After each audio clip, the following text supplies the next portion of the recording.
Je rappelle que la longueur d'image doit être de 7 cm.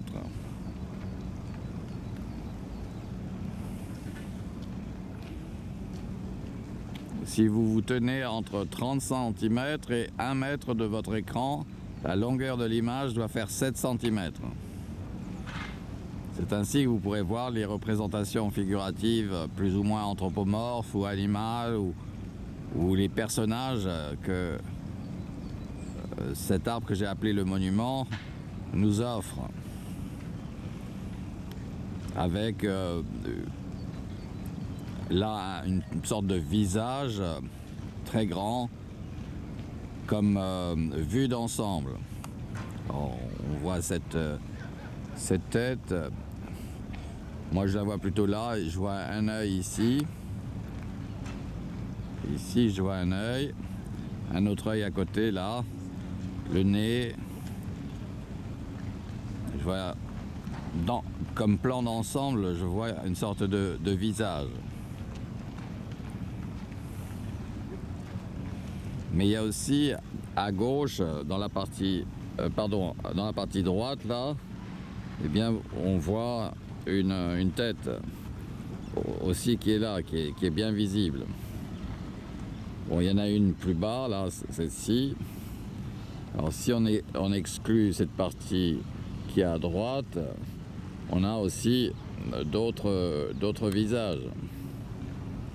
On voit bien que ça représente aussi globalement une tête, une très grande tête là, qui est vraiment très grande là, et admirablement réalisée avec le feuillage.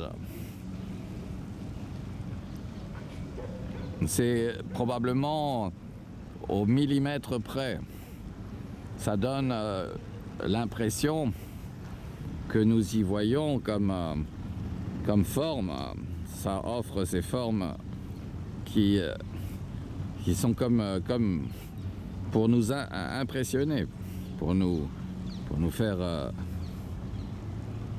rêver et nous offrir matière à penser comme dirait l'autre.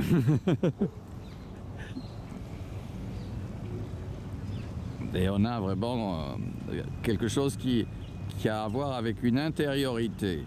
Le grand visage d'ensemble, c'est comme si c'était l'intériorité de l'arbre qui s'exprime par son feuillage. Par son feuillage. Alors à côté, on va regarder, ça a poussé aussi, hein. Ça a poussé aussi, on retrouve la sculpture qui existait en automne dernier, dont nous avons vu disparaître petit à petit la représentation.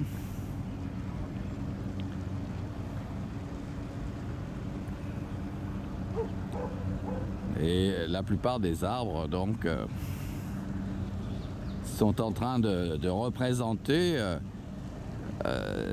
sont en train de nous offrir vraiment des choses à contempler, enfin des formes tout à fait originales et on pourrait dire même géniales.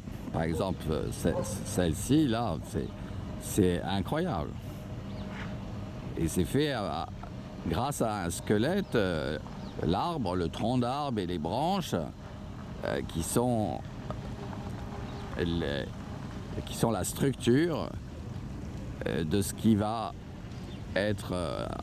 apparaître grâce au feuillage comme représentation. Sans la maîtrise des branches, du tronc et des branches et des petites branches, ben, il n'y a pas de représentation possible.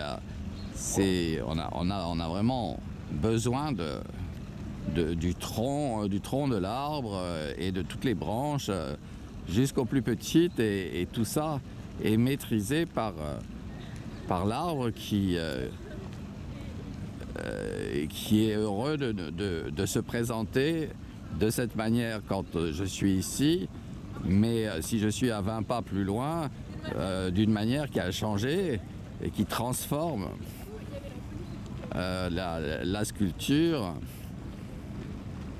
Pour bien faire, il faudrait pouvoir faire le tour complet de la sculpture, ce que nous avons déjà essayé plusieurs fois avec celui-ci, sauf que là-bas, on ne peut pas passer, il y a des arbres partout, donc on ne peut pas voir ce qui représente de l'autre côté. Et il y a trop d'arbres. D'ailleurs, le monument est composé de cet arbre et de celui qui est derrière, qu'on voit apparaître ici, et qui, en poussant derrière, bouche, crée des noirs très très profonds, parce que ça bouche. Vous voyez, sinon l'arbre serait comme ça, avec ça serait ajouré. Ça serait ajouré, là, eh bien, c'est pas ajouré. Tout ce qui pourrait être ajouré est noir, parce qu'il y a un arbre derrière qui bloque. Et ça crée un dessin très, très prononcé avec les parties sombres. Et ces parties sombres, elles soulignent des aspects que la lumière crée grâce aux ombres des feuillages. Il y a une sorte de projection de la lumière sur le feuillage, et ça crée des zones très noires, parce que derrière il y a encore un arbre, et donc le jour ne passe pas comme il passe par exemple là entre les branches. Bien là par exemple, ça serait comme ça. Mais là aussi on voit, il y a le jour, c'est un arbre qui est derrière, et puis il y a voilà, il y a cet arbre devant qui n'a pas de jour, lui non plus.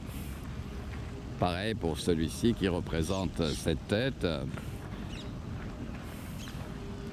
Alors il y a les petites, il y a aussi toutes ces parties ici qui représentent des choses et des histoires.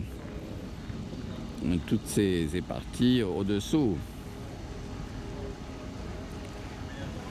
Donc on comprend que pour un grand nombre de personnes qui ont le sens de l'observation, les arbres soient sacrés, soit quelque chose de sacré, parce que ce sont de très grands sculpteurs, et ils sont en plus sculpture et sculpteurs. Ce sont les deux choses. Un sculpteur qui fait sa propre sculpture, c'est l'arbre. Un arbre comme sculpteur. Voilà. Alors il y en a d'autres ici, on voit. Et en fin de journée, c'est derrière moi que c'est éclairé. C'est éclairé, et devant, là ça passe dans l'ombre. Tout ça devient sombre, et on voit plus rien là. Parce que le soleil va se coucher par là, derrière là-bas. Et là ce matin, c'est exposé plein est, ça, ce qu'on voit là. C'est l'est.